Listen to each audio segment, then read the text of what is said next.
It's my favorite part.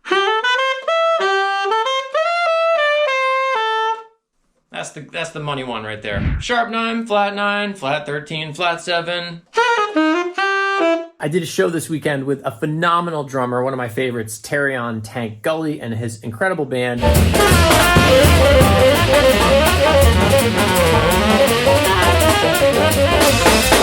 We played some fun music from our youth, from the 90s, some Kenny Garrett music, some Brecker Brothers music, and that's what this Listening Lab Transcription Challenge is about. We're going to do the song Spherical by the Brecker Brothers from the album Return of the Brecker Brothers, which I have in there somewhere.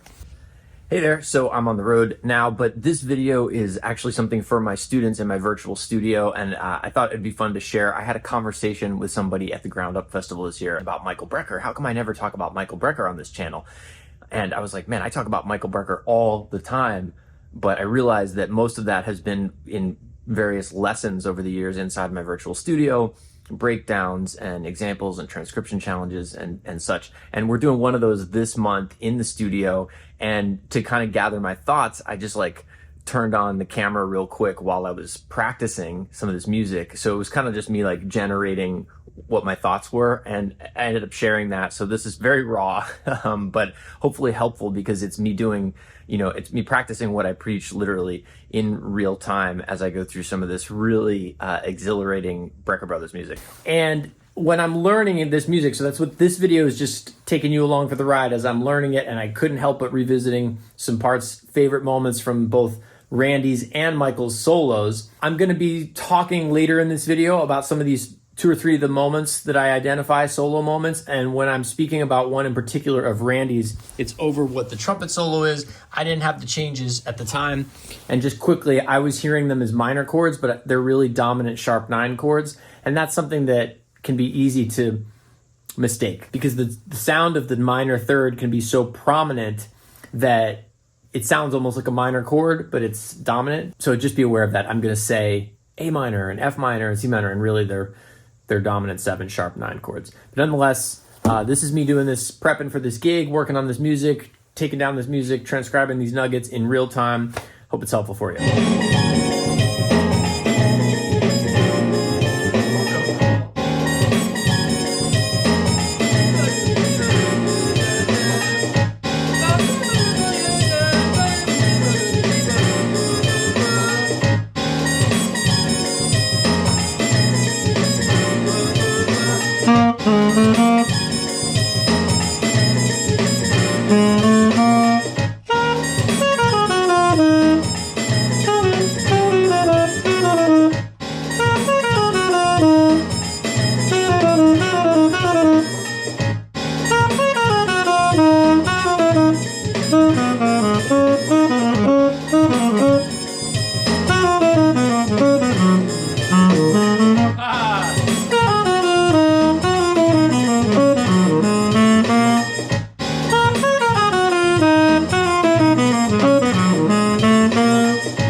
All right, so thought process as I'm playing that.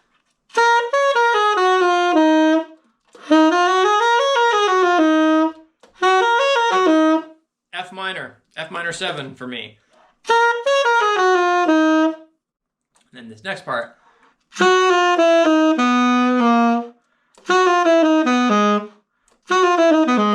It's weird out of context.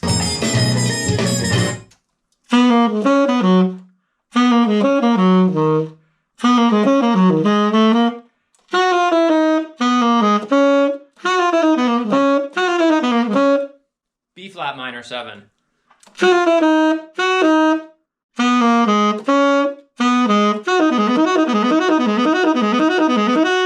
So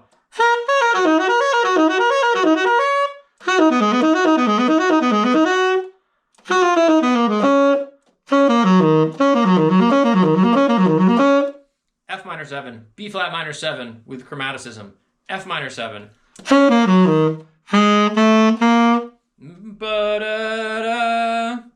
Just, I don't know, chromatic 2-step walk-up thing.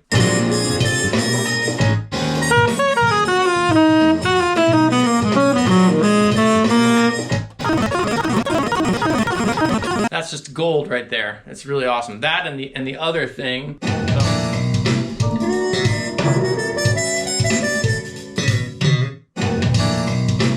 triplet part, Randy 1, Randy 2.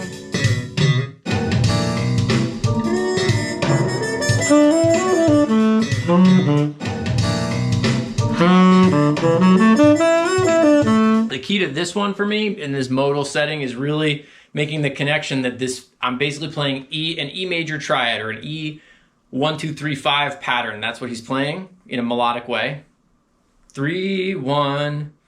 So I remember that. And then I remember that what's happening harmonically, sonically, is that he's putting that on top of D minor. So he's putting E major on top of D minor. That's perhaps the most important thing that I take away. Why? Because I can be in any amount of other contexts, and now I could just be playing something in C minor and think to myself, play D major. It's gonna echo that sound that I enjoyed, that I heard Randy do. We're playing something, I'm in A minor, just playing in A minor, you know? I'm locked in A minor, what the heck can I play? Oh yeah, that thing that Randy did, he kind of played a major 1, 2, 3, 5 sound, a whole step above whatever the minor tonality was. So we're jamming in A minor.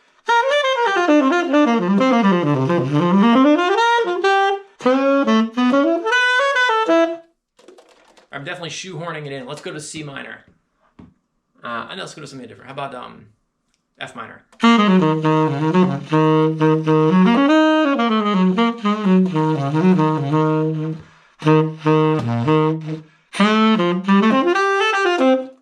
See, now I understand the structure, the architecture of that one. Whew, Randy Brecker, man.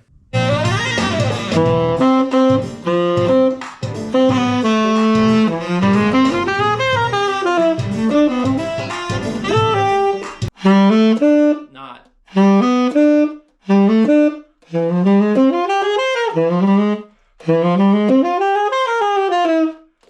Try not to tongue quite as heavily as he is.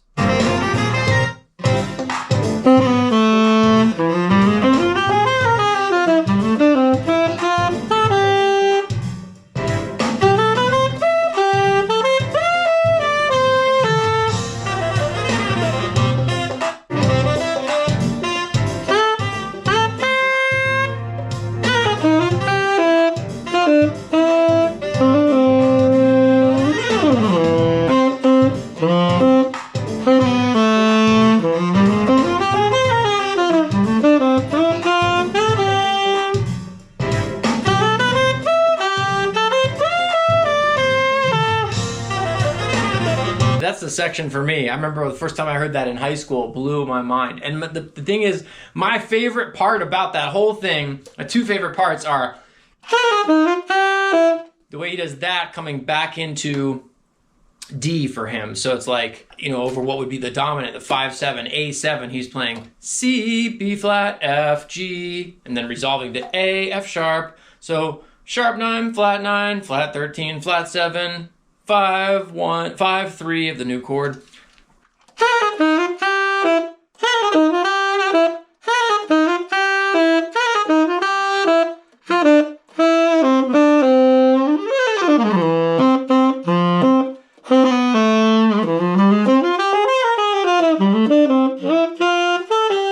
It's my favorite part.